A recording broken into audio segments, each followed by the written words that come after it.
Hello everyone, my name's Aaron Christensen. This is Horror 101 with Dr. AC, celebrating classic horror throughout history with new episodes every Friday night. Tonight we open the creaking doors to celebrate a couple of universal classics that both turned 90 this year, Werewolf of London and Bride of Frankenstein, released in that golden year of genre cinema, 1935.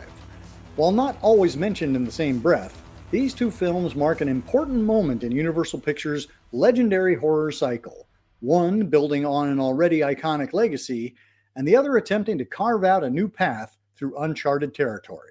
Bride of Frankenstein, directed by James Whale, is often hailed not just as the first horror sequel, but one of the greatest horror films ever made. Operatic, strange, darkly funny, deeply human, with a unique blend of gothic horror and sly camp, it expands the mythology of Frankenstein's creation, brilliantly played by Boris Karloff, and introduces one of horror's most unforgettable figures, the titular bride, played by Elsa Lanchester. Colin Clive reprises his role as the tormented Dr. Frankenstein, and Ernest Thesiger delivers a scene-stealing turn as the delightfully macabre Dr. Pretorius. With gorgeous cinematography by John J. Mescall and a haunting score by Franz Waxman, Bride is a masterclass in horror storytelling and style. On the other hand, Werewolf of London stands as Universal's first attempt at bringing the hairy and the scary to the screen. Though overshadowed by 1941's The Wolfman, it laid the groundwork for the werewolf mythos in cinema and boasts its own impressive pedigree. Leading the cast is Henry Hull as Dr. Wilfred Glendon, a botanist whose ill-fated expedition leads to a curse of Jekyll and Hyde lycanthropy. Behind the scenes, legendary makeup artist Jack Pierce, who also created Karloff's Frankenstein look, crafted the werewolf design with a distinctly different flavor than its successors. With its eerie London fog, memorable characters, and transformative makeup effects, Werewolf of London remains a fascinating chapter in the evolution of monster movies. So let's light the torches and head back to 1935 to explore the themes, legacies, and lasting influence of these two genre-defining films. One a towering achievement, the other an underappreciated pioneer. It's alive! It's alive! It's 1935. We're going to be celebrating the 90th anniversary of Bride of Frankenstein and Werewolf of London. And we have an incredible panel to chat about it with me. Let's bring everybody in. Let's say hello to Larry Fessenden. Hello. Thank you for having me. Beaming in from Sweden, Jimmy Searson. Hello, allihopa. Back in the doc's office, Craig J. Clark. Thanks for the invite. In a few moments now, I shall know why all this had to be. And rounding out our panel, Jen Adams. Hello, I've been created in a lab to join you gentlemen and talk about these movies. And we'll be chatting about Bride of Frankenstein from 1935 and Werewolf of London, both celebrating their 90th anniversary. And we will be talking spoilers for these 90-year-old movies, so everybody just prepare themselves. Thanks for coming on the show and welcome. Larry, thank you so much for joining us. Jen, this is your first time as well. Much appreciated. Larry, you are a filmmaker of some renown, and I know you have a love for these classic Universal monsters. You've done spins on almost all of them at this point. Your first film, No Telling, was kind of a Frankenstein myth. Habit was definitely some vampires.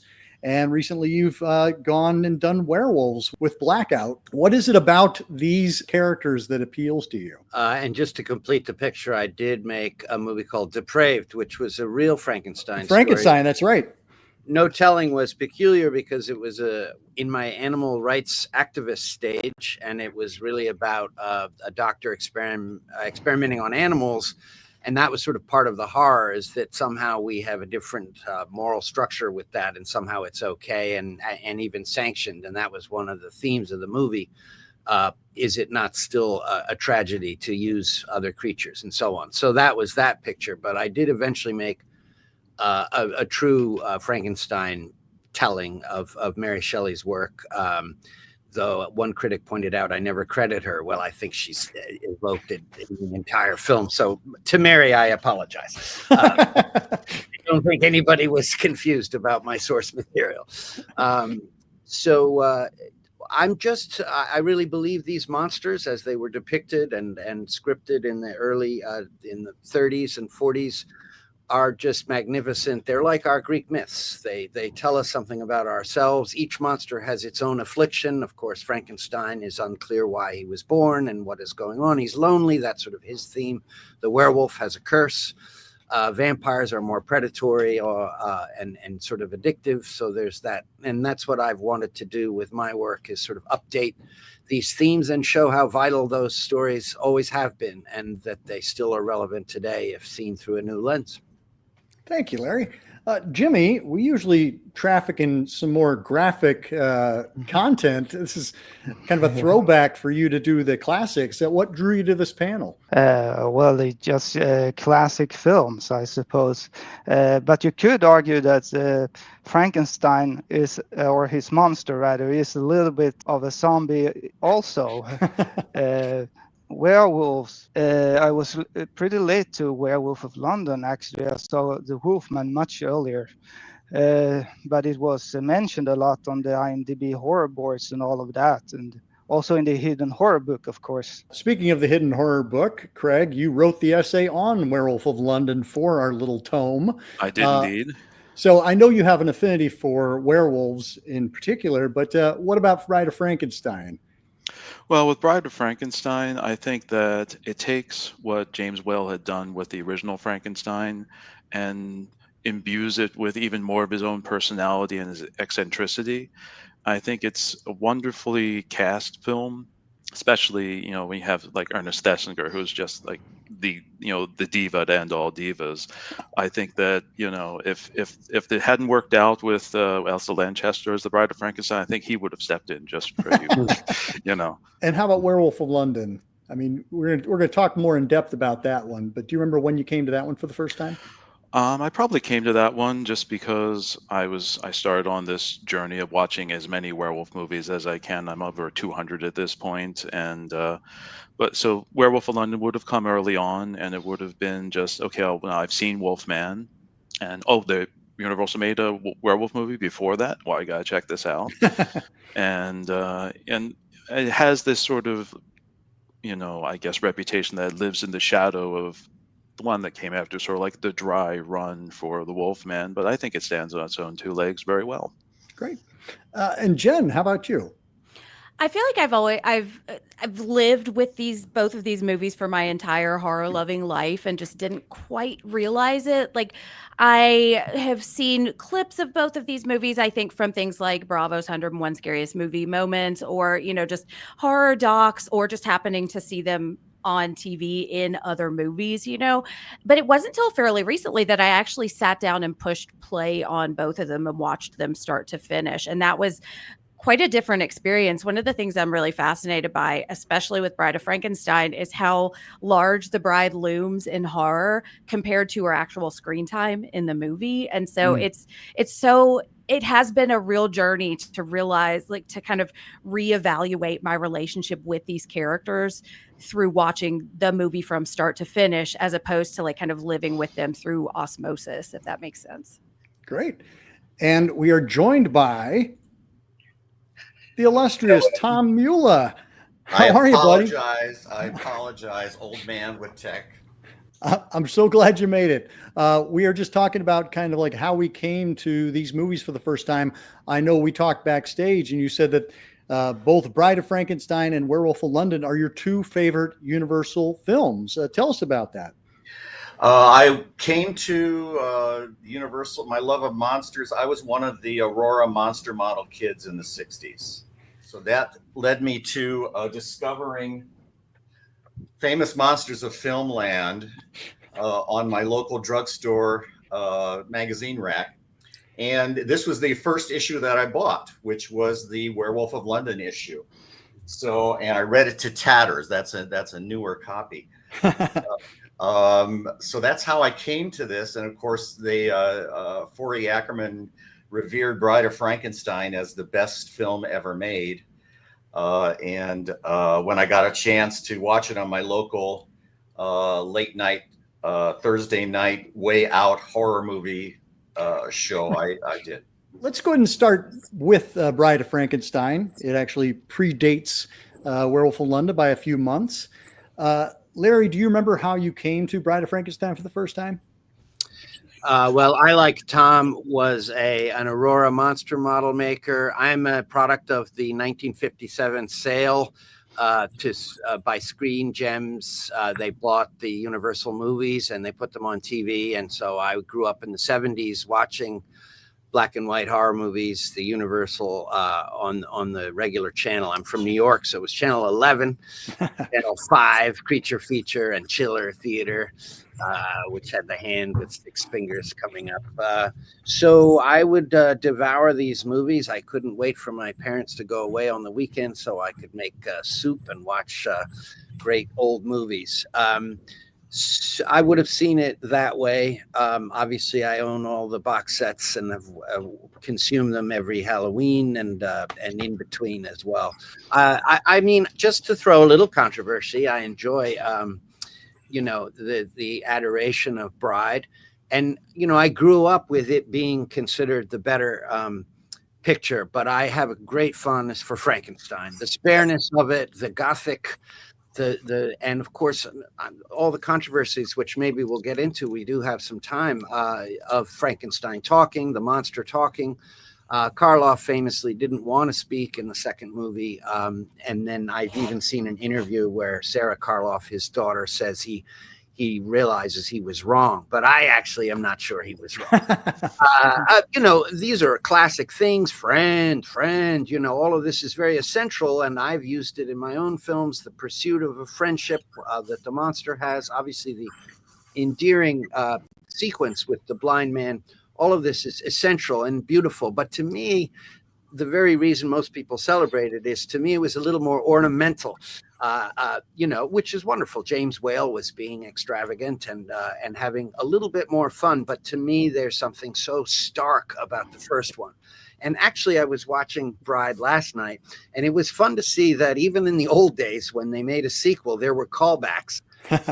Something that you would say was a little cheap, as you critique maybe a modern sequel, as they endlessly patter things ad nauseum. But anyway, there was still, it's alive. It's like you got to have the greatest hits in a sequel. Never mind all that. It's quite obvious that Elsa is just absolutely magical. And I loved what Jen was saying. You think of the Joker by Heath Ledger. He's in, I think it's 12 minutes of this 2.5-hour movie, and yet makes an impact. Well, Elsa haunts the whole movie, and thank goodness she plays Mary Shelley in the beginning, and you really get her. She's so devilish in the beginning. It's wonderful. And I think that was a theme that James Whale wanted to bring out, was that this little woman being condescended to by her haughty freaking whatever, the poets and what have you, Shelley and so on. There, she had the real chutzpah, and that's why I really love Frankenstein as a cultural thing, is that it was written by this little girl. The greatest mythology of the modern world. I mean, we still say things are Frankensteinian, as the world goes to shit. It's all there. She covered it all. She anticipated it all. Okay, I'll shut up. No, thank you, Larry. That was great. Jimmy, do you remember kind of your first reaction to seeing Bride? Yes. Well, they didn't show the films as often on TV anymore when I was a kid, at least not in Sweden. So I came to it through the Legacy Collection box set on DVD. And I was thinking if I should buy only Frankenstein because the box set was more expensive. But then on one web shop, it cost 1/10 the amount of every other place. So I think they made a mistake or something. So I bought it from them. So, and it ended up being my favorite of the Frankensteins. Craig, how about you? Weirdly enough, I mean, and that's not meant to be a pun, but my first exposure to Bride of Frankenstein would have been through Weird Science and the Oingo Boingo song, because they use clips from it. It's like, she's alive, and, all that stuff. So it was sort of permeated throughout the culture. When I finally saw it on television, it was just sort of like, yeah, that's all here. All these things that I've seen references to, like Casablanca. The first time I saw Casablanca, it was like, oh, that's where like 80% of the stuff that I know from Looney Tunes is from. Same with Bride of Frankenstein. There are all these references that people make in the Looney Tunes and cartoons and television shows that you see the movie and it's like, oh, this is where all of this stuff is from. And that was my experience with Bride. It was just, is like Jen said, we very, it's like the last maybe 10 minutes, if that, of the movie is where the Bride of Frankenstein is actually in it. But like you said, it looms high over the entire film and the entire subgenre. It's funny because, yeah, when we did Son of Frankenstein a couple years back, watching that one after having seen Young Frankenstein many times, you're like, oh, that's from that, and that's from Son of Frankenstein. It's also Son of Frankenstein. Jen, how about you? Do you remember where you came to Bride for the first time? Yes, I was watching it for for a podcast. Actually, we were talking about brides in horror because two of my co-hosts were getting married, and I think I had this this idea of the bride as kind of a Morticia Addams kind of character. Like she's in on the joke, she's enjoying it, she's really into the scary stuff, as more of like a partner to Frankenstein, because or Frankenstein's monster, because you always see them together when not in the film. The imagery, they just kind of go hand in hand, and they represent like this horrific love story. And so I was delighted to see something completely different, and it almost feels like Mary Shelley's character in the film is that character rather than the bride. And so that was just such a really fun reframing, and to be able to compare it to kind of the general understanding of who this character is. It's been really interesting. How long ago was that podcast? When did you come to it? It was this year, actually. Oh, wow. So this is a recent. Yeah. Tom, we know you came to it much earlier than this year. Do you remember what your first kind of response to it was? I was disappointed, actually. It had been, the picture of the bride, or the idea of the bride, had been built up in my mind as worse than the monster.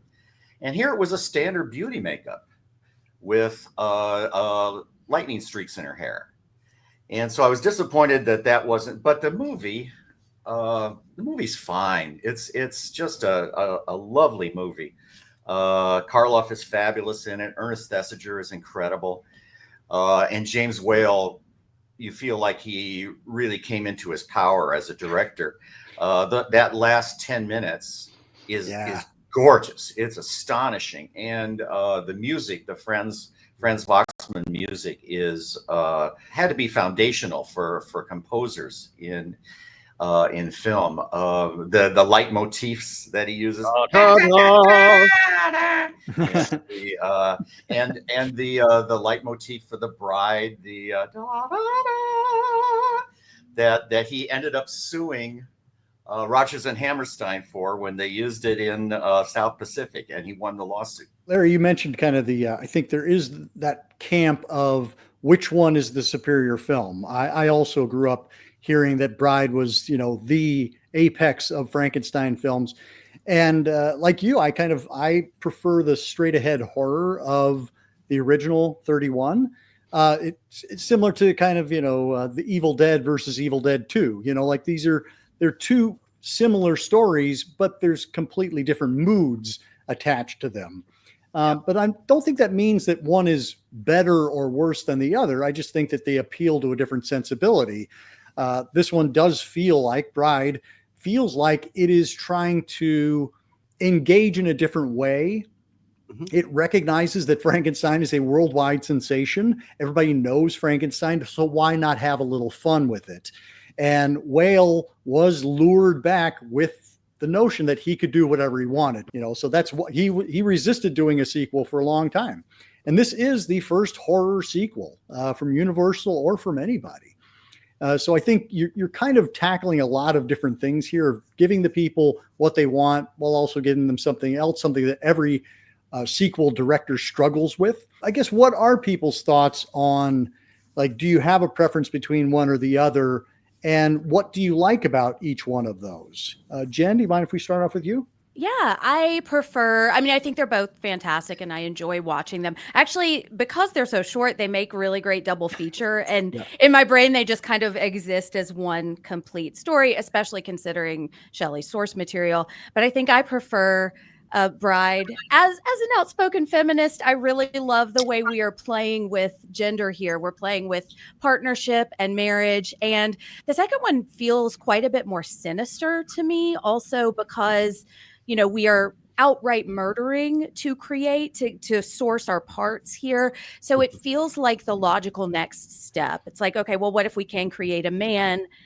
What's next? What can we do once we've created a man? Can we create woman? And I'm really fascinated by the position that women occupy in this world and the way they're treated as symbols and the rejection of that. Like, this is a movie that almost literally ends with blowing up the patriarchy. And that is just, it's like candy to me. So Great. Tom, how about you? I'm with Larry. I love the spareness and the severity of the first one, and I love Karloff as the mute monster. The one sequence where he stands up and puts his hands into the light is so moving, and I love the extravagance of the second one. I think of Whale as maybe the first auteur in film, in that the movie that he made is so much his and no one else's. It's got that camp sensibility running through it, and it's visually just astonishing. So I like them both. I couldn't pick one if I had to. Jimmy, how about you? It was easier to pick when I just saw Bride of Frankenstein, because there's another dull moment. It's very fast paced, and Dr. Pretorius is a very good villain, I think. But I do appreciate now the more like straightforward horror in the first one. So it's more difficult to pick now, I think. I do fall on the side of Bride, largely because I love the humor in it, and I like that. I mean, it's basically, he's going, James Whale has gone from picking up Frankenstein as one of his first pictures for Universal, and every time he comes back to horror, he's doing something a little more out there, like with Old Dark House or The Invisible Man, which is my favorite James Whale movie and probably my favorite Universal horror. And like the humor in that is just wonderful, and that's where you get the introduction of Una O'Connor, who I think is integral to Bride's tone in a lot of ways. If you're not on board with Una O'Connor in Bride of Frankenstein, you're going to have a very hard time with it. I agree that in a weird way, the Invisible Man is, I think, James Whale having his sass, if you will, but it's in the service of, once again, this very spare. You see, I'm not trying to fight for Frankenstein over Bride, but I'm saying there's a quality to it, like just that confrontation on the hill between the creator and the monster. There's something so sort of anyway, it strikes me as more iconic because it's so spared down. Now let's celebrate for a moment Bride. I mean, the incredible crucifixion scene, the scene of the mob chasing the monster. This is some of the greatest imagery ever of being an outsider, being chased by the marauders. So I do want to celebrate that, and just the crucifixion element of it. It's profound. But then, as I say, the little dolls, I got as a kid, a lot of the things I'm bringing is literally my first impressions, which I guess is how these are seminal. These movies made me who I am. So they're all part of my upbringing. I'm really comparing aunts and uncles, basically. But you have The Godfather and The Godfather 2. That's another wonderful example of a sequel that is, some people will debate is a better movie. But honestly, there again, there's something, when you're world building, like with The Godfather or with Frankenstein, you have to give some credit. I mean, think of the laboratory. Well, of course, it's more elaborate in the second movie, and the whole sequence just absolutely fantastic. But the imagination that went into creating it to start with is, I just always want to celebrate that. Just like I like the early albums of our comrades in the music business, and then they get, they bring in the orchestra, and that's fantastic. But I love the spare, impulsive work at the beginning. I do want to agree with Craig, though. The Invisible Man is just, to me, it's just extraordinary. And then Old Dark House is, if we're talking about Whale as a queer filmmaker, which, I mean, it seems to be unspoken, but clearly he has a flair, and it's expressed fully in Bride. But I'd say that he has a nastiness in those other movies. So those 4 movies, oh my God, can we just talk about? He really didn't have to do anything else, and I guess in a way he didn't. Poor guy. We made Showboat. He'll love to tell you. Mm-hmm. You bring up the homunculi, the little creations that Pretorius. I like that. That's his calling card. He's like, I've made these, and you're like, well, okay. I love his tweezers. And he made them from seed. That's right. Yes. We remember the stories about, Frankenstein sending people, running up the aisles and passing out and all that. It feels like this is a gentler version of the story to kind of lure you in so that it can deliver the horror, as opposed to, where we get a warning from Edward Van Sloan at the beginning saying, we warned you, this is going to be really, really bad. Here, James Whale's like going, we're going to have some fun this time around. Even with that amazing crucifixion scene you mentioned, Larry, there's like the mob that's going on all around that. Right. Like Uno Connor is running hither and yon. So you can't get too freaked out by it, even as you have this amazing imagery. And I feel like that's an interesting balance that Whale is going for throughout this film, and more of this film than I think Old Dark House does a nice job of kind of doing the same thing, of like threading the wacky and the strange and the scary all at the same time. Well, the other thing we also need to take into account is that Bride was made under the enforcement of the production code, which there was a lot of back and forth about what was going to be allowed and what wasn't. Whereas he was, when they made Frankenstein, yeah, the code was there, but it wasn't being enforced, so they could go further.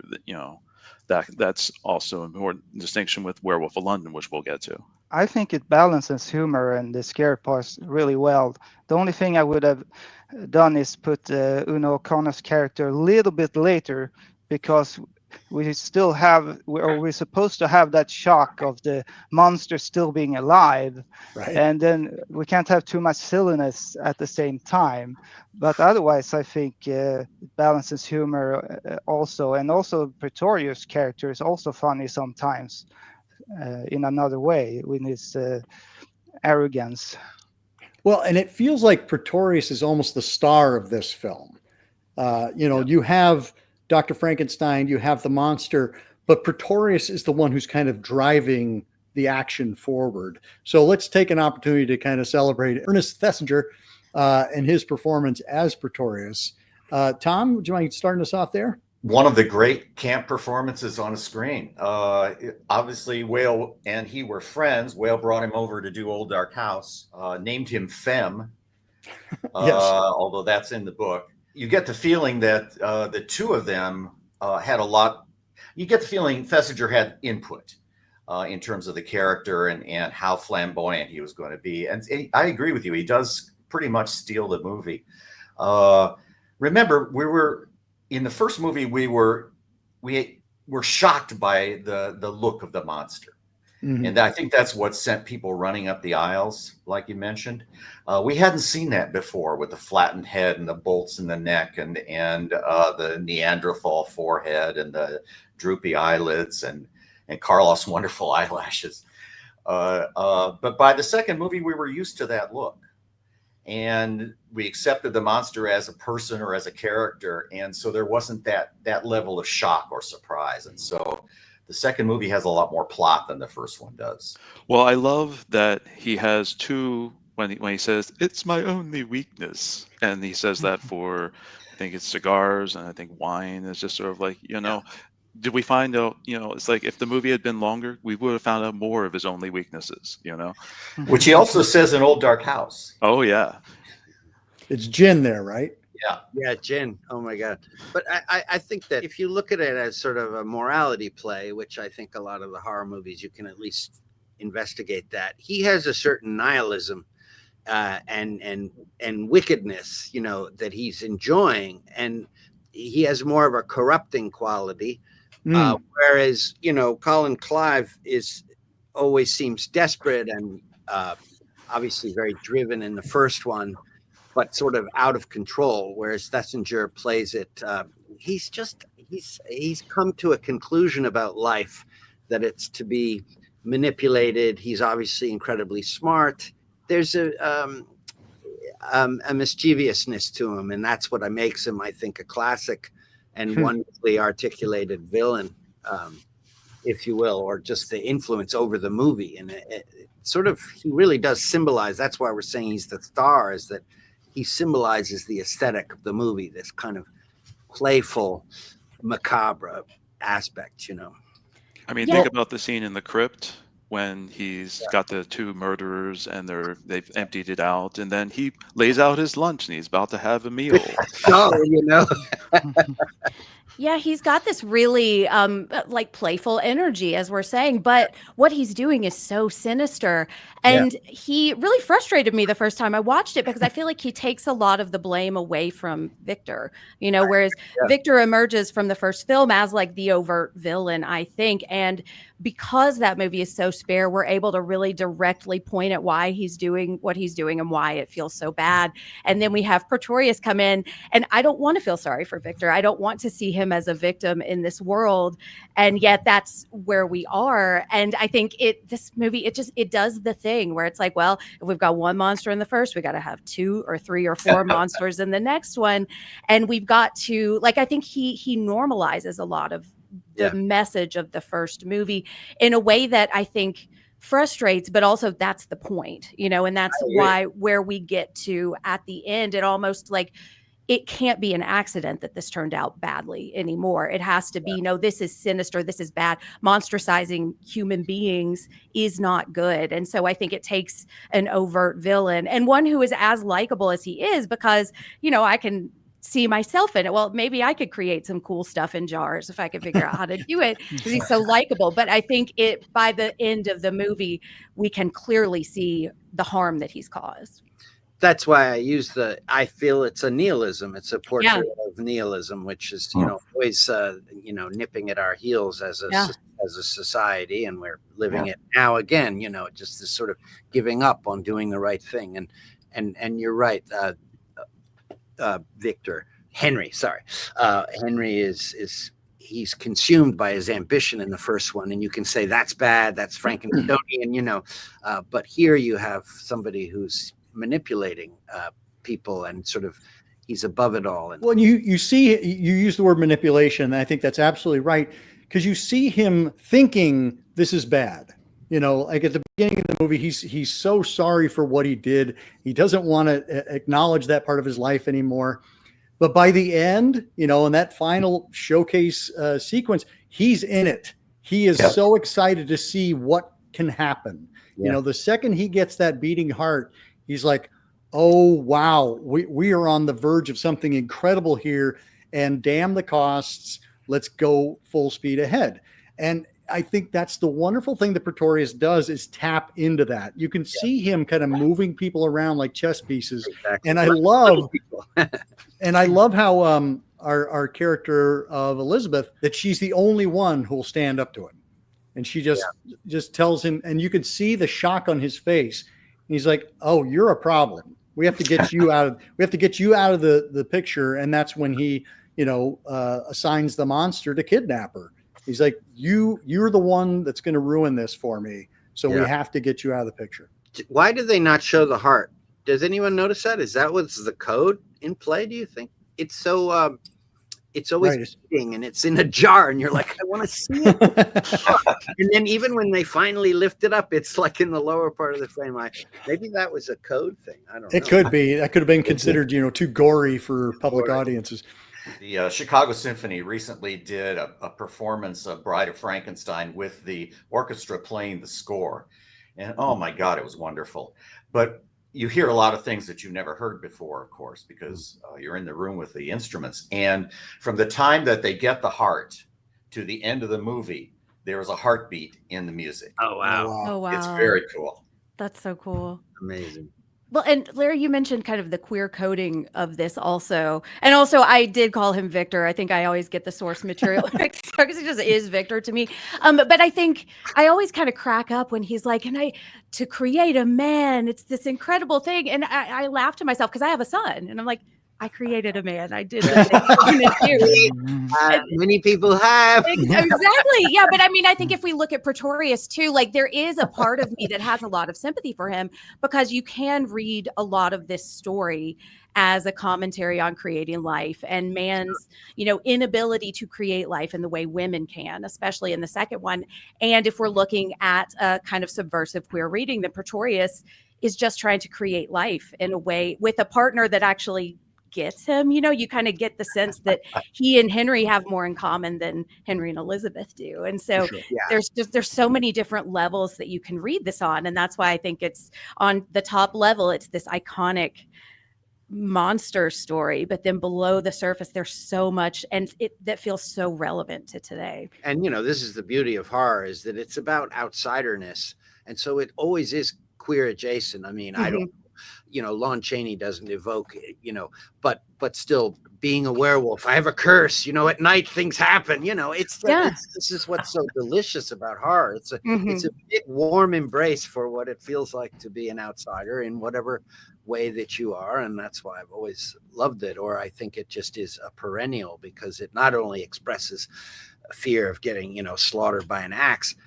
but it's also this discomfort with the discernment of society basically looking down at all of us, and women, whatever. I'm sorry, you're half society, but you're still disparaged. So there's a problem. And if we can look at one of the other main scenes that gets pointing up that queer subtext and text is the scene with the hermit. Yes. It's one that I think plays both ways. It was very sly of Whale to slip it in there so that it could be seen either as gay subtext or gay text. And I think it's just a beautifully wrought piece of cinema brought to life by those two performances, O.P. Heggie and Boris Karloff. Anybody want to talk about that scene in particular? And it also I didn't see it. Everybody wants to talk about that scene. Craig, let's start with you.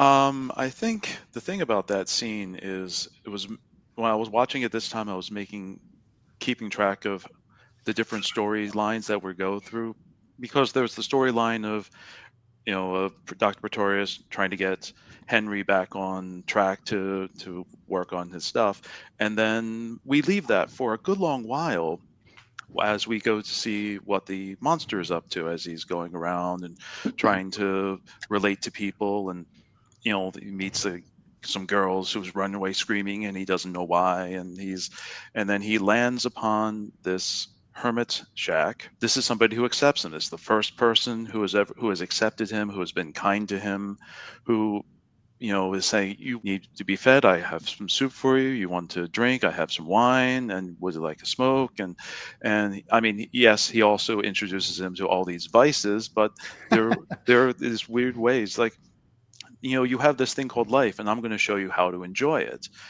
And of course, the music is what draws him there to begin with. So, like, there's that moment where the monster grabs the violin and pushes it into his hands and said, yes, I want more of this. And I think it's because he has been shown that it's possible to get something out of this life than pain and agony and people running in terror from you.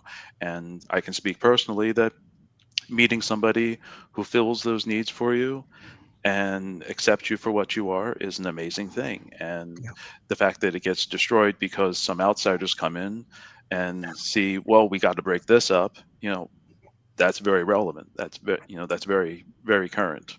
This scene is so fascinating when we think about like the horror of this film compared to the other, what discerns them, because a lot of, aside from using dead body parts to create a human being, a lot of the horror lives in this idea of this forced coupling and this forced pairing, especially when we look at this ending. Like when the bride realizes what is in store for her, she says, no, I don't want this.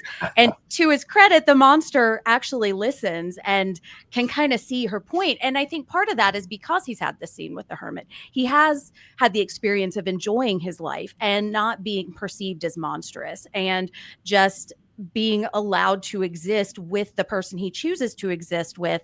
And so I think it is such an important element of the story, because as we've, most of our lives, we've seen the monster and the bride paired together. They, on the surface, they go together very well, but they don't fit at all. And so they end up actually choosing death as opposed to this marriage, if I'm going by the title of the film, And so that is where a lot of the horror is when we as society force people together, like, because we got to have, if we've got a man, we got to have a woman. And if we can't, that's the natural order. And I think especially in 1935, it's amazing the way this movie bumps that tradition and says, maybe we can do other things. And maybe it's happier when we allow ourselves the space to choose who we want to spend our time with. As a teenager, I found that scene tremendously moving. It plugged into my young gay needs, and the acceptance and the forgiveness and the Ave Maria playing underneath and the crucifix on the back wall and Karloff able to crank out one perfect tear. God bless him. Was very moving. Now I look at it, I'm going, hey, this is kind of schmaltzy, and seems a little outside of Wales' macabre sensibility. But listening to what Jen was saying, isn't it interesting that the monster is the most fully realized character in the entire movie, the most rounded character, and also he's the one that we really like. Mm-hmm. One thing that strikes me is, and it happens with other adaptations like Jurassic Park, like 3 movies in, they have the opening scene from the book, because they were like, oh, that scene with the weird little dinosaurs biting the child, we'll do that. We hadn't used it. Well, the point is that this is the best scene in the book, it seems to me, is the monster. And what happens in that is he's actually doing the kindling for this whole family that lives in the cabin. And then the young couple goes out, and then he befriends the thing. It's the exact same series of pleasures. And then they come back and they're horrified. So in any case, I'm just saying it's interesting. It's actually from the real source material. And it just shows that Shelley was working with these themes. I don't know if it was a queer theme, but it was, once again, this yearning for acceptance, which is actually the story of Frankenstein's monster. He never found it. He thought he'd find it with a woman. It didn't work out in the book either. Anyway, just celebrating again all this great story that can be told so many ways. I don't think I would have seen a queer theme in it if I only saw the movie and didn't hear anyone talk about it. But I did see, 2 outcasts relating to each other. I mean, finding each other, and it's true. It's from the novel. It's not the only thing that was put from the novel into this one. So this Bride of Frankenstein is just as much based on the novel as the first film. And this scene humanize a lot Frankenstein. I actually have heard people talk about the first film and say that they felt sorry for the monster, and they're almost saying it as a critique, like they don't understand that you're supposed to have sympathy for the monster. And I think that's very clear in Bride of Frankenstein, that you are supposed to feel sympathy. Yes, he's absolutely the one that we are rooting for, that we want him to find happiness. We want him to find acceptance, companionship. When I first heard about because like you, Jimmy, I kind of just saw it as 2 people that were lost and thrown aside by society and had found one another. And so I wasn't thinking about the gay subtext. And in some ways, I liked knowing that it was okay for 2 men to care about each other without it necessarily being sexual. There was something I really liked about that. And I want to have it both ways, I guess is my point, is that I want it to be okay for it to be seeing 2 men together in a healthy relationship, and for it to be sexual or not is really not important to me. It's like, I just want men to be able to connect and not feel like they can't show that softer side of themselves, that more vulnerable side of themselves. And so I think it plays either way. And I don't think it necessarily has to be one or the other. I agree. And also, I mean, once again, showing the relevance of this movie bubbling up again. I mean, we're in a crisis of male friendship now, and so we can leave it at that. But of course, the point is you can take consolation if you've had a queer, upbringing and feel the isolation. You have that too, and this is what I love about horror. It's a big tent. It can speak to your specific feelings of alienation, but it also speaks to a universal feeling. And I think that's where it's such a potent genre, because it uses metaphor. Metaphor is, we can make our queer stories and our stories about racism and our stories about I don't know what, or Serpico fighting for justice. But the point is that horror invites you to sort of understand the plight of what it feels to be different. And maybe you were just the tall kid in school, or the kid, So it's just, it's a beautiful genre. I think another way that it speaks to today also, which is it gets a little uncomfortable because I do really like Boris Karloff in this role, but he is like, there's an element of radicalization here because he ends up on the creator side, creating another monster who's going to experience the pain that the first film is rejecting. And so, we can ask ourselves, does he deserve a partner? Why does he feel like he deserves a partner? And the uncomfortable answer is, the alternative for him is either eternal loneliness or death. And, I don't want either of those for him. So that's when the metaphor becomes horrific. And that's what I think the genre is about, is just seeing the pain that we create when we try to force people into these uncomfortable positions that there is no, or refusing to let them find the companionship that they have found. And I completely agree with you. I love seeing male friendship that is not toxic. Like, I just have recently watched The Long Walk, and that's what I love so much about that story and that movie, is that there's no sexual element, but they're men being vulnerable with each other. And I think we need to see more of that. But we do have an incident late in the film where our monster is monstrous and basically kills one of Frankenstein's assistants for no real reason whatsoever, other than to show that he's still a monster. You mean Dwight Fry? Yes, the Carl character. You know what's interesting? I just watched a little doc last night when I finished the movie. I needed more. So there's and of course my brain is so addled I can't remember the specifics, but Dwight Fry has a whole storyline that was cut. So that, and I remember going, oh, that explains it, because it makes no sense. He just randomly throws the dude off as if like, well, you were the hunchback in the other movie, so my job to kill you. But it's actually not, of course, the same character. It's the same actor as the hunchback from Frankenstein. But in any case, Tom, you're nodding as if you know about this. He was it's a whole subplot that was cut. Dwight Fry's character murders his aunt and uncle to inherit their money, and he blames it on the monster.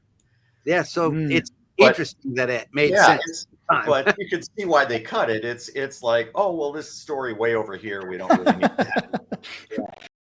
I was so invested in Carl's financial situation. Well, I want to know.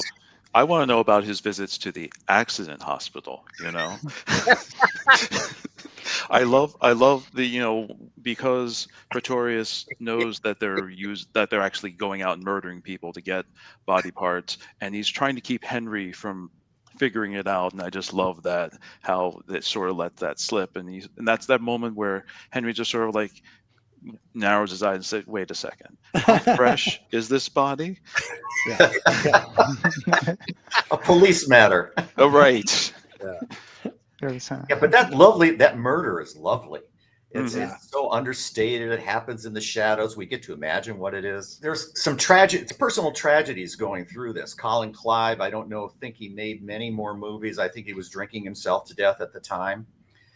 And Valerie Hobson was still a teenager when she made this one and Werewolf of London. And she went on to be the injured party in the Profumo affair. This horrific British scandal where her husband was a British government official who was swimming with Russian spies. This is a real life thing for Valerie Hobson. Absolutely, yeah. But what an interesting life to do this stuff as a teenager and then have this scandal. International scandal. Yep. And the lighting in the is totally different subject in the last scene, especially, or the bride scene with the very harsh lighting, very fitting, and the so-called Dutch angle with the camera. Yeah, that's just amazing. and moving the tables, like all these camera moves. It's just fantastic. And the edits, I think there's something like 200 edits in that last 10 minutes. Boy, and it really builds the momentum, doesn't it? Mm-hmm. As a child, I was obsessed with the progression of Karloff's makeup, which is to say Jack Pierce's work. And so there's even some wonderful included in Famous Monsters. There'd be a picture of Frankenstein looking very, very gaunt, and he'd have huge bolts on his head. And you realize that was a makeup test. And then came the beautiful realization of the makeup in the first one. And Karloff was, notoriously much thinner. He was a starving actor, and he took out his, I guess, his denture and his the sunken cheeks. The sunken cheeks. All of this notoriously known. Then the notion is that he got a little bit plumper from his success. I still think he looks fantastic. Maybe my favorite makeup is in Bride, and they singed off his hair, and they had the burn mark. They had more bolts on the side. So this is just geeking out. But this is a triumph of pop culture, this image of the monster with the flat head. And then I do think by the third movie, Karloff he'd lost the articulation of his face. It's still more beautiful than the subsequent. Poor Bela Lugosi didn't wear it well, and neither did Lon Chaney Jr. But it's just so wonderful. And this is the business of being a kid. You're obsessing on the look of the monster, and what just a magical creation. They were doing it with primitive materials at the time. Jack Pierce built a rubber cap for the flat head, but but the Neanderthal forehead was done with cotton and collodion. I just think building that up, right, and that's time consuming and hard to get off, really painful to get off. Karloff had scars from the bolts for years. Jack Pierce was a bit of a maniac, and he wore a lab coat himself. And Elsa says he was really kind of hideous, and she would go in and he would spend like 3 hours on the side scar. I guess it's this side. And she just said, and you never saw it. And it's like he was just clearly torturing me. Which is a good transition. Yeah, exactly. That's a fine time to move forward. So let's dash across the pond to London town and talk about Werewolf of London, directed by Stuart Walker. And Craig, why don't you go kick us off with that one? Well, first, before we go to London, we have to start in Tibet, because that is where the movie starts.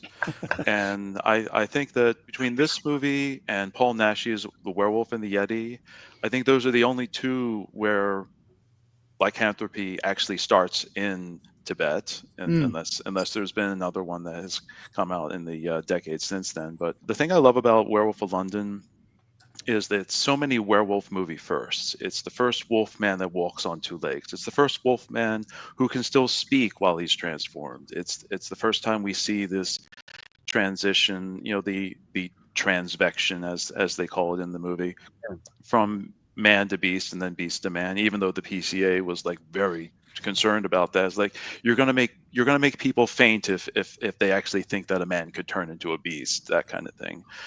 One thing that always gets talked about in terms of Werewolf of London is the makeup, how it's not the same. Even though Jack Pierce had the idea of doing what we know as the Lon Chaney Wolfman makeup for this film, and didn't, because for various reasons, which that's one of those controversies that I don't think it's ever been definitively settled why it was this makeup as opposed to the other makeup. But I think that it's pretty distinctive. I like the way it looks. I like the way it photographs, and I also like that first transformation, because that's whenever that scene comes up, I have to if I'm not paying close enough attention, I'm laser focused, because here is 20 seconds of something that has never been seen on the screen before. Where you have this man turning into a beast before our very eyes in a moving tracking shot. It's kind of startling to this day. Jen, let me jump over to you. Like, how did you come to this film, and what was your first reaction to it? My first reaction, I think I just had grown up with this idea that the first good werewolf transformation captured on screen was An American Werewolf in London. And so watching this, I was like, no, this is really, really good too. It is really interesting. It's so subtle. I think I this is one of the first ones that really captured my attention because I had always also had in my mind that you're either a Dracula person or you're vampires or you're werewolves. It's like the Beatles or the Rolling Stones. And I was always much more into the vampires for a myriad of reasons that are a conversation for another day. But I think this one, there's something about the humanity that he maintains as a beast. And I really liked the subtlety of this.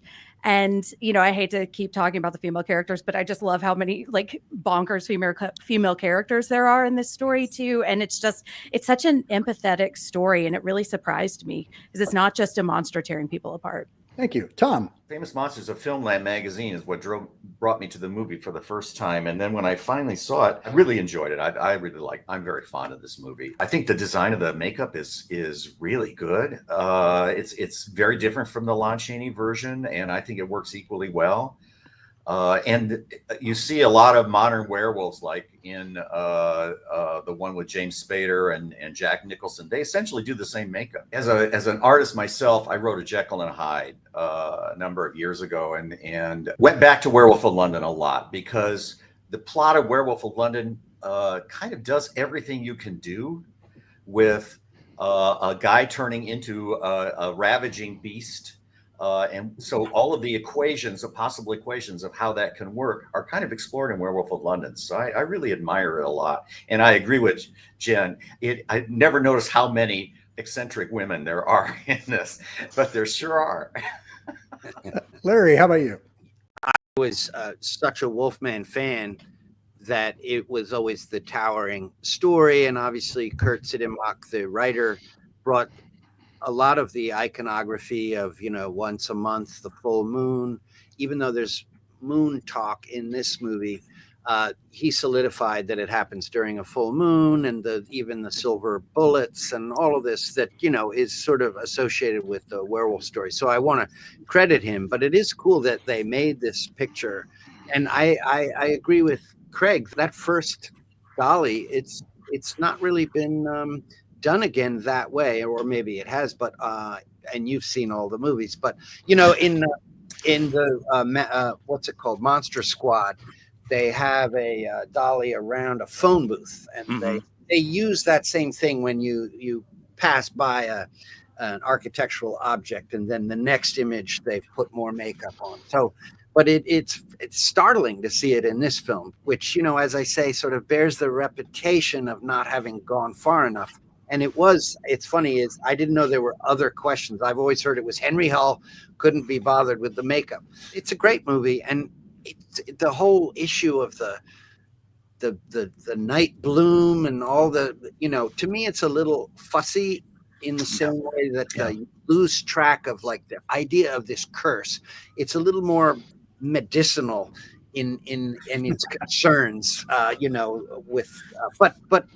it's a great treasure to have this movie. It almost feels like sort of a B-side. You forget, because once you get into Wolfman with Lon Chaney, you're stuck with that character for 5 movies, and it is redundant. It's wonderful, but it's redundant. So it's great to see an old werewolf movie. I do want to say one more thing. Has anyone seen Return of the Vampire? Yes. Now that has a beautiful werewolf, and I do think he talks. He's sort of a slave character. A Bela Lugosi vampire. They always say he only played Dracula twice, once in Abbott and Costello and once in Dracula. But he does play an elegant vampire in this movie, and it's a beautiful, very World War One, World War It's II. World But War anyway, II. yeah, it's I recommend it. It's another B-side, but very cool, and I love that werewolf. He's really very classic.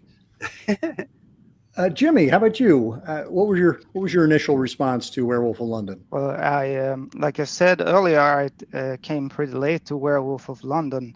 The Wolfman was one of the first probably 10 black and white movies I saw, and now I'm a little bit afraid because Larry is a fan of the Wolfman. So, but one thing I really wanted then in a werewolf movie, I wanted like a cool transformation scene, and we didn't really we didn't get that, I thought, in the Wolfman. So I thought maybe they can't make good werewolf movies yet, so I just didn't prioritize it for a long time. And little did I know they had such a cool transformation scene in Werewolf of London.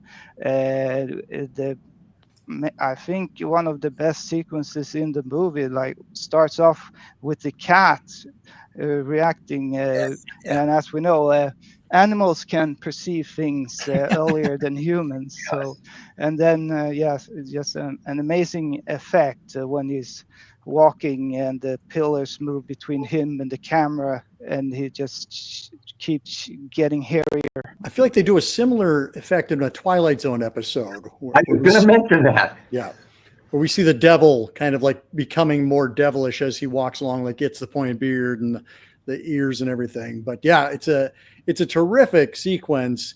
And when you think about, this is early on, Invisible Man had just occurred, King Kong had just occurred. So we're kind of like watching special effects come into their own, and it's a really exciting time.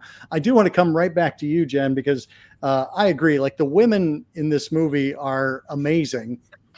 We already talked about Lisa, played by Valerie Hobson. I didn't realize we'd programmed a Valerie Hobson double feature when I originally put this together, but here we are. But yeah, Lisa is wonderful and independent, and she stands up to her husband, who's a bit of a, we'll talk more about Henry Hull's characterization in a second, but he's not the friendliest guy.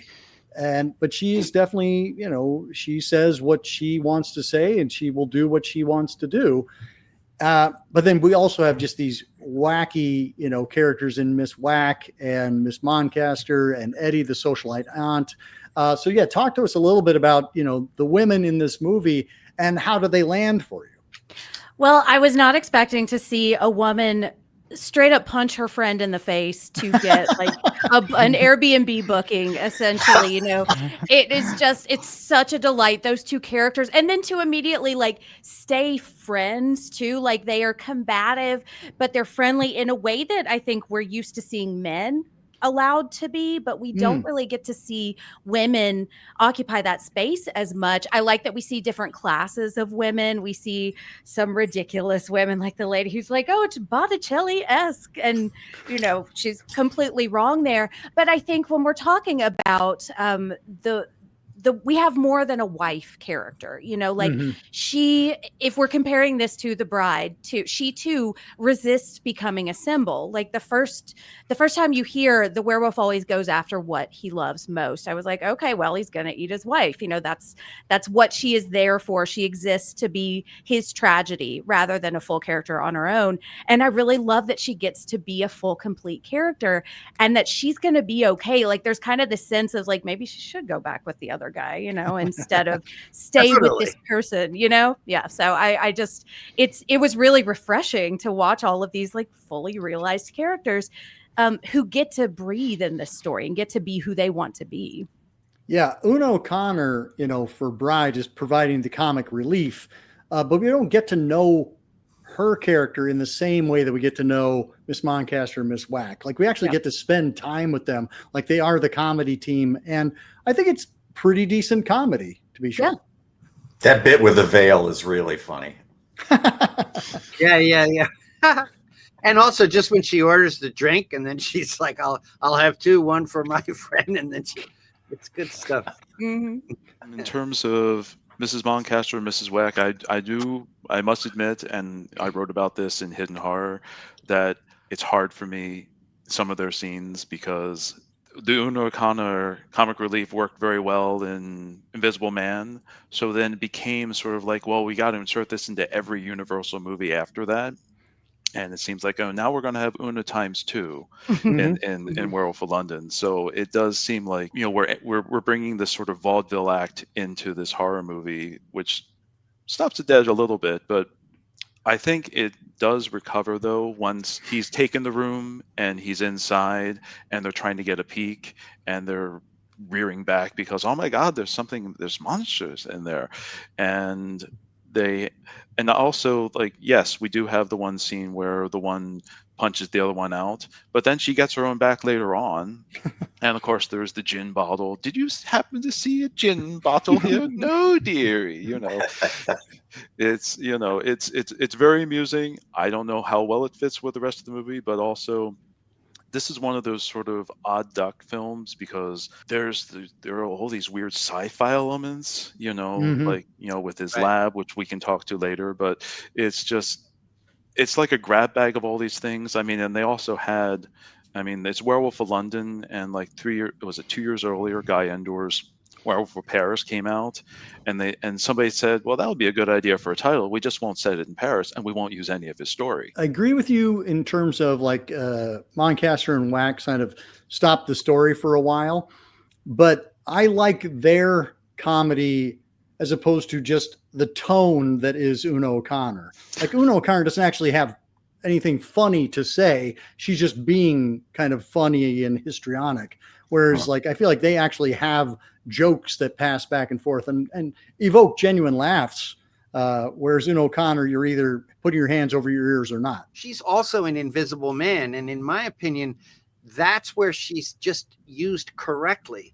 Right. She's less hysterical. She still provides the comedy, but she's also going up there and dealing with the dude. And he is the proprietor of the place where he's taking refuge. And he does take off his bandages and have no nose. So I just because I see your point, Craig, and you're kind of like, oh my God, here we go again. It's funny. I think once again, the Invisible Man is where sort of the tone really works the best with that wackiness. Agreed. And if we talk about the sci-fi elements and we talk about Dr. Wilfred Glendon as played by Henry Hull, we get to see another driven scientist, less sympathetic than I would say even Henry Frankenstein. Like he's just kind of standoffish to everybody and we don't necessarily like him, which I think is a really kind of bold choice on their part. To recruit Henry Hull, who's like a big stage actor, to play this unsympathetic character. Well, he plays it very well. And also Valerie Hobson is also very good in this. I think even better than in Bride. And there's sort of, can we call it chemistry? Because but you can really feel like that when it's animosity almost is that I'm looking for the English terms between them, and he's a little bit jealous of her, and he doesn't straight out say it. I'm very jealous. You have to feel it in his acting and all of that, and she's like, oh, I'm gonna do what I'm gonna do. He doesn't come right out and say, my feelings are hurt, because that would be admitting having feelings. In terms of being standoffish, I mean, he has his lab. He locks himself away for, it seems like, just days at a time. And he has his assistant who works with him. If that buzzer goes off because somebody's just even approaching the lab, it's not like somebody walks up to the door and presses a buzzer. It's like, oh my God, the outside world is about to intrude on me doing my science.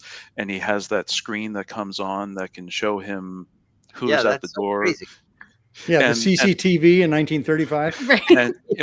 And he's got the moonbeam, the artificial moonlight, and he's got this whole array of man-eating plants, which start off with just being he has the Venus flytrap, but then he has this huge one that eats whole animals, and it's just sort of like whatever this guy is doing, I mean, he's doing it for himself. When Dr. Yogami comes in and says, I hear you have this very rare plant that I require for a reason that I cannot explain to you.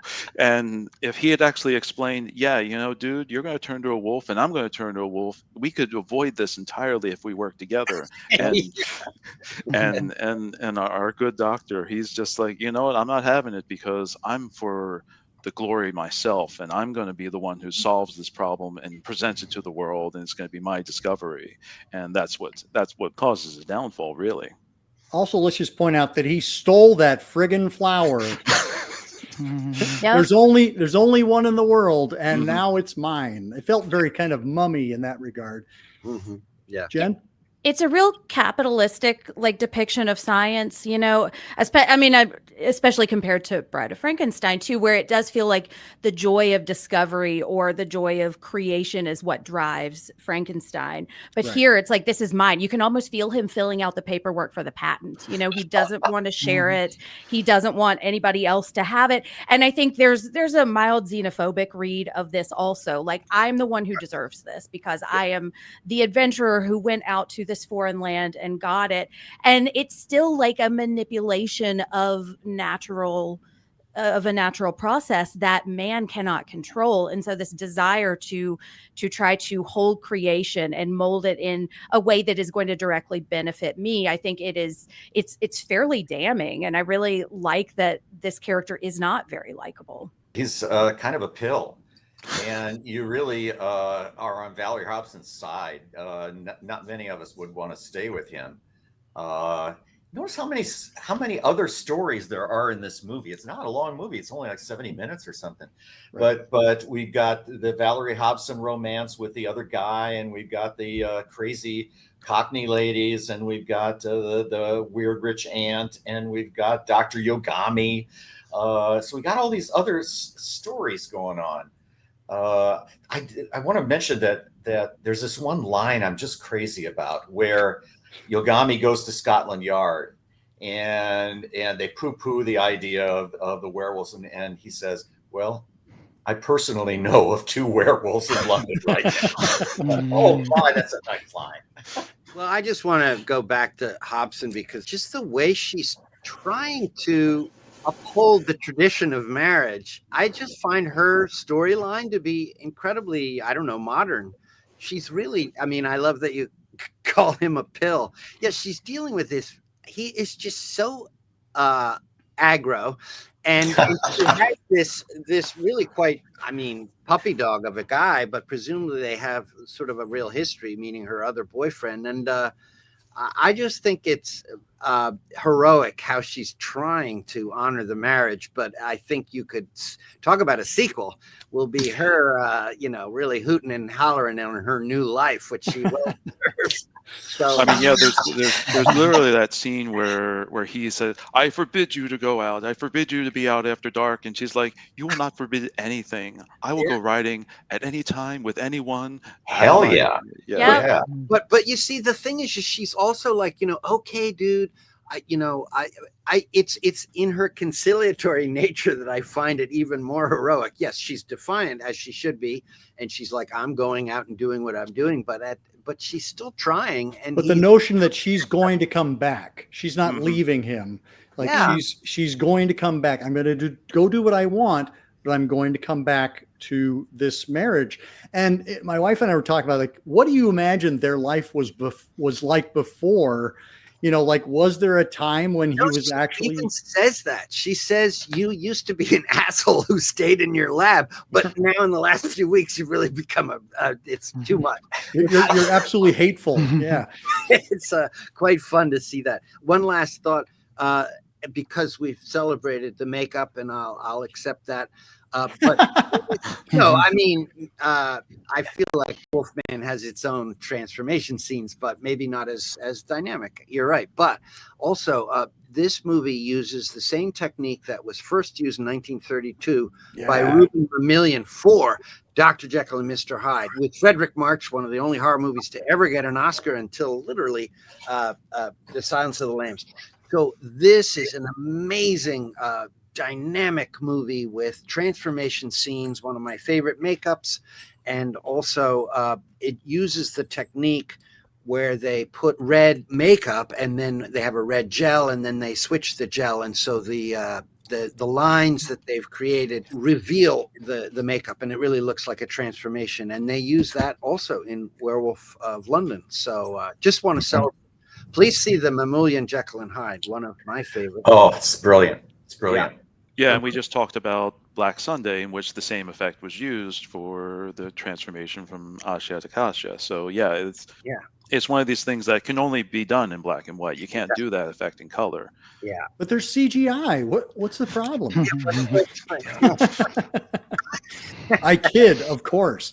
Similar to the flash editing that we saw in Bride of Frankenstein, there's that series of phone calls where they're trying to like track down like where everybody is. And I was just struck by like how rapid fire that storytelling, because I agree, this is kind of a meandering tale. Like there's a reason why we have room for the comedy team of Wack and Moncaster, is because really, you know, the werewolf part of the story is very short and very kind of straight through. You mentioned the xenophobia. I wondered if you were talking about the mispronunciation of Dr. Yugami's last name. Yokohama. Yeah, by Yokohama. You're like, and he never bothers to correct her, which I thought was an interesting touch. Yeah, I think, and I mean, to kind of talk about the gender aspect of it too, because you mentioned she goes back to him and we wonder what her life would be like. There is this is a world where the white men have control and it is their decision when things end. And so I do like that in both the films we were talking about, it is the men that decide this doesn't feel good anymore. This isn't like, yes, I may have this power, but at what cost, and what am I doing to the people around me? Wasn't it also the case that many people didn't approve of divorce at the time also? Right. Yeah. I like the beginning. The guy comes down the mountain and he's so oddly lit. It's just his face somehow. And he says, "We haven't seen a white guy for 6 months." And he says, "I haven't seen a white man for 40 years.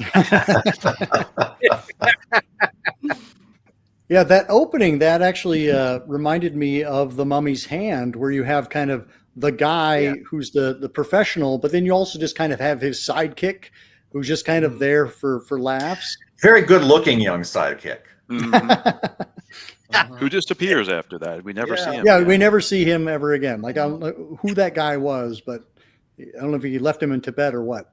But like there was that moment where they're walking into the valley and he says, "I can't move my legs," and then he gets, and it's like, "Oh, just put one foot in front of the other," and then he gets stopped by like being punched. Yeah, what is going on there? That I'd forgotten about that scene.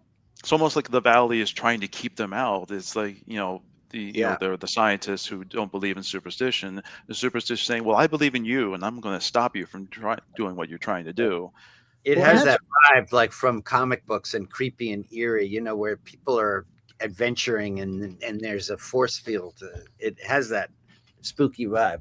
And that is why I like coming back to these movies, is that, you know, we think about fundamental aspects of this one, like the makeup or the fact that, you know, Henry Hull's not a very nice character. But things like the force field, I'd completely forgotten about. I was like, oh, wait, that's right. There's a weird force field.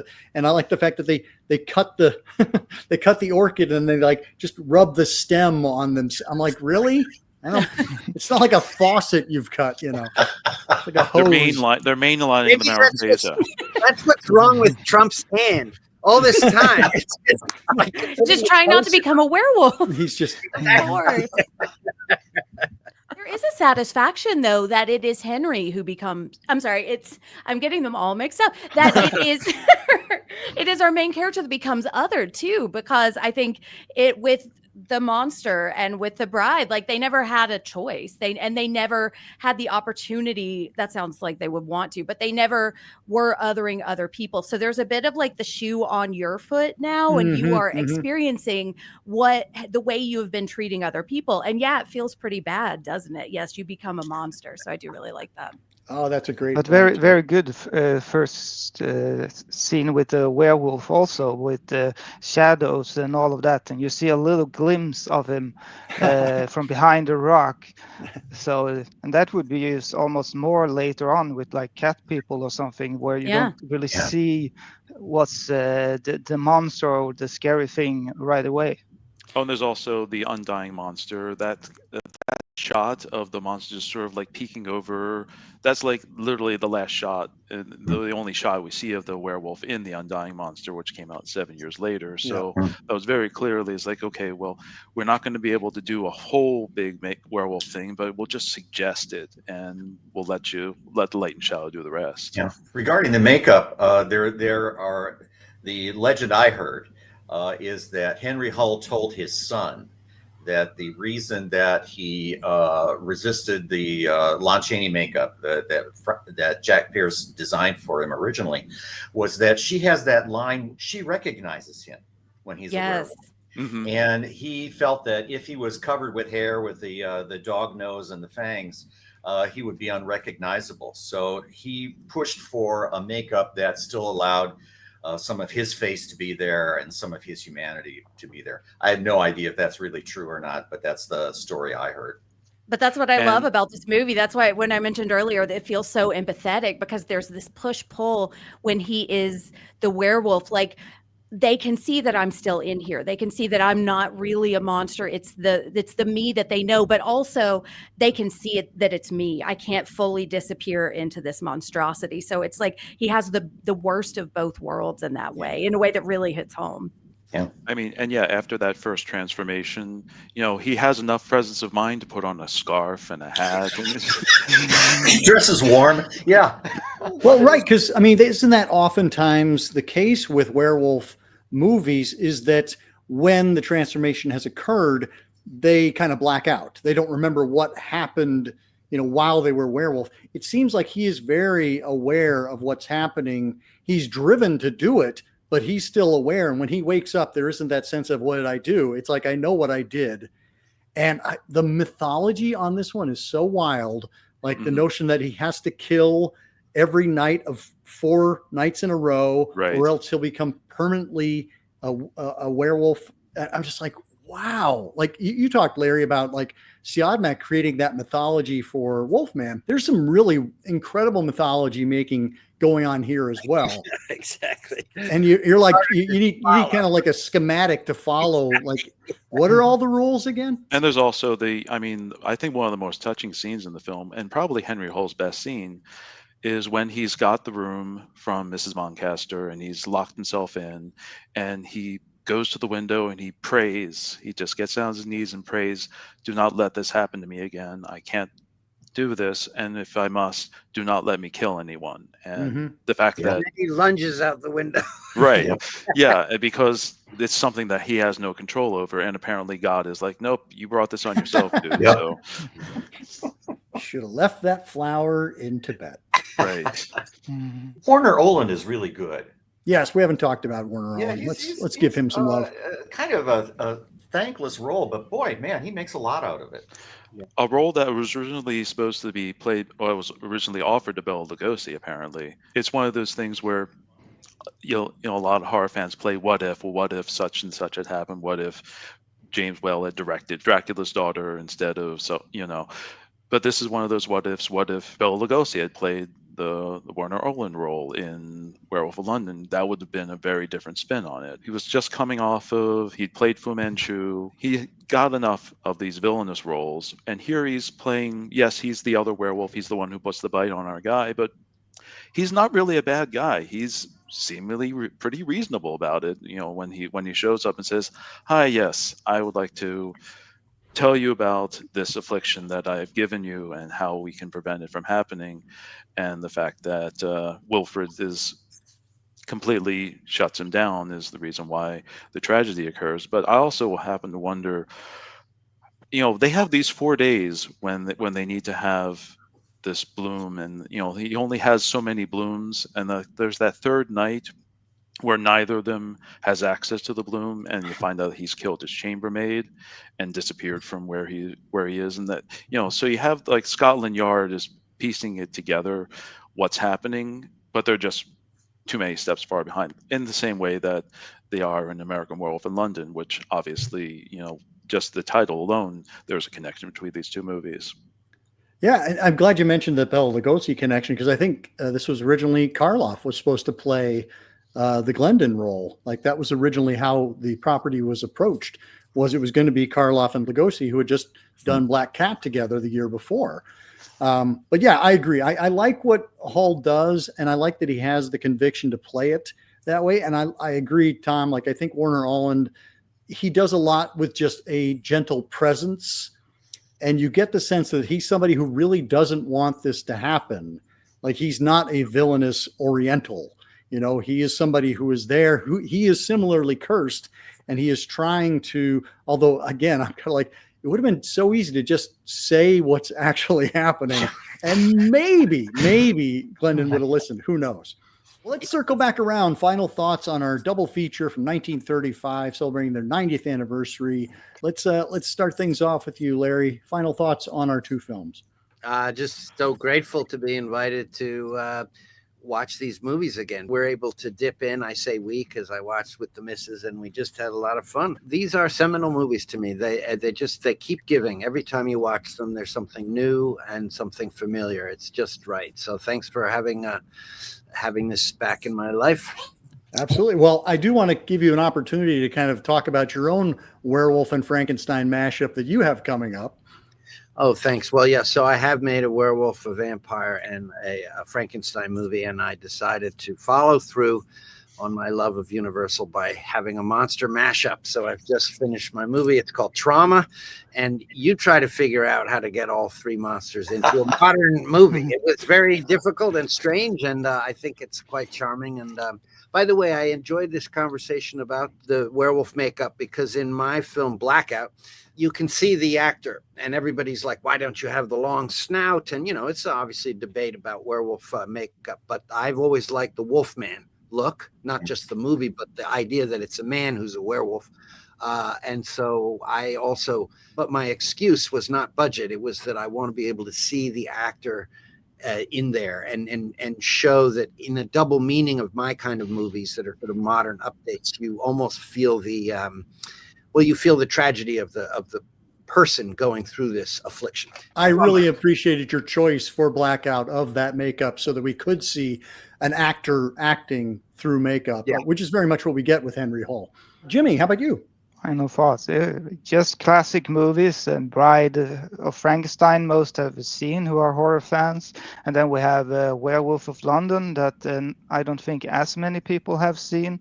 That is a little bit overlooked, and those two goes well together. If anyone is watching and thinking about what to watch, we have scientists doing crazy things, and yes, that's all.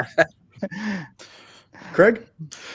Well, I think that, we mentioned the fact that I wrote the article on Werewolf of London for the Hidden Horror book. And I believe when I proposed it, you were like, really? Is this really a hidden horror film? Because it's a Universal film and, it's got this sort of pedigree. But I do think it is the redheaded stepchild of that series. I mean, I have multiple versions of The Wolfman on Blu-ray and DVD, and there's the Legacy collection where we have all of the Lon Chaney Wolfman movies, and then at the very end we also have Werewolf of London and She-Wolf of London just sort of tacked on because where else are they going to go? And I do think that Werewolf of London in particular deserves to be more than just, there's just this other movie which you may decide to watch if you get to disc 5 of the set. Bride of Frankenstein, I think it has enough of a cultural footprint that nobody needs to be led to Bride of Frankenstein. I think if you're a horror fan, you'll find it by yourself sooner rather than later. They're both 75 minutes long. You can watch it and still have a half an hour left over if you want to switch over to Titanic. It's one of those. I love these Universal horror films in the sense that they get in, they say what they have to say, and they get out. There's not a lot of fat on it. It's all meat, and what delicious meat. Jen? Yeah, I agree. There's very much like they're doing the thing and they're doing it very well, but I think there's so much subtext to them, which I was surprised by once I started actually digging in and like examining the themes. And I think there are some movies that shrink over time as you continue to watch them, and then there are some that grow, and these two do really grow with you. And you can relate them to different times in your life or different times in history because the themes are just so resonant. I mean, we're talking about man's hubris here and trying to control natural phenomena. And I think they are both feminist movies. And it's been really a thrill to talk about them today with you all. Thanks, Jen.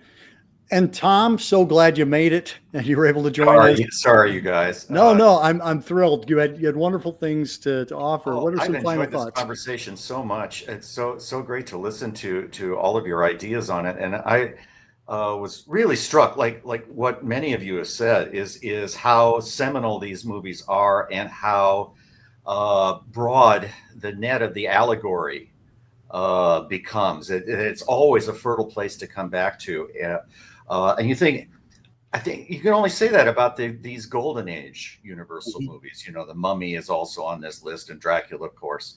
And once we get into the Silver Age, it's more about plot and story. Yeah. There's our crew. Great being a part of this conversation. Thank you, everybody. Well, thank you. And really, this has been a great conversation. I've said this before on the show, but I think especially with these older films, we kind of take them for granted.